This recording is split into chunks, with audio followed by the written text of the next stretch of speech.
നമ്മൾ നമ്മളൊരു കേവല പ്രതിഭയാണ്, സാധാരണ ഒരു പ്രതിഭയാണെന്ന് തിരിച്ചറിഞ്ഞു കഴിഞ്ഞാൽ പിന്നെ നമുക്ക് എപ്പോഴും ആകുലത ഉണ്ടാവണം. സ്വയം പുതുക്കപ്പെടാനുള്ള ഒരവസ്ഥയിലേക്ക് നമ്മൾ എത്തണം.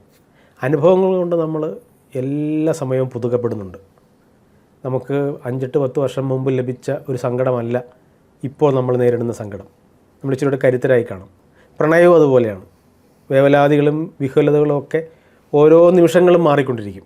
നമ്മൾ അതിനെ നേരിടുന്നതൊക്കെ പല വിധത്തിലായിരിക്കും. നമ്മൾ കരുത്താർജിക്കും. പക്ഷേ ഭാഷ കൊണ്ട് പുതുക്കപ്പെട്ടില്ലെങ്കിൽ ഒരു എഴുത്തുകാരൻ ഒരിക്കലും ഉന്നതിയിലെത്തില്ല. അപ്പോൾ ഇന്നലെ എഴുതിയതുപോലെ ആയിരിക്കരുത് ഇന്ന് എഴുതേണ്ടത്. വികാരങ്ങളെല്ലാം ചിലപ്പോൾ ഒന്നായിരിക്കും. നമ്മളതിനെ ഭാഷ കൊണ്ട് പുതുക്കപ്പെടുന്ന ഒരവസ്ഥയിലേക്ക് എത്തണം. അപ്പോൾ അത്തരത്തിൽ ഞാൻ നിരന്തരമായി വായനയിലേർപ്പെടും.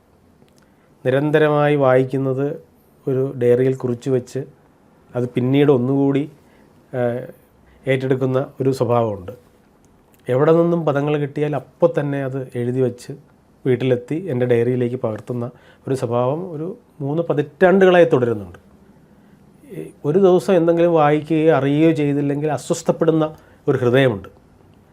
ഇങ്ങനെയൊക്കെ നമ്മളെ സ്വയം പുതുക്കപ്പെടുകയും ഒരിക്കലും സ്വസ്ഥതയോടെ ഇരുന്ന് ജീവിച്ച് കളയാമെന്ന് വിചാരിക്കാതിരിക്കുകയും ചെയ്യുന്ന ഒരു സർഗ്ഗധനതയുണ്ട്. അത് സമർപ്പണമാണ്. ആ സമർപ്പണത്തിലേക്ക് അവസാനത്തെ ശ്വാസം വരെ നമ്മളെ കൊണ്ടുപോകലാണ് ദൈവാധീനം.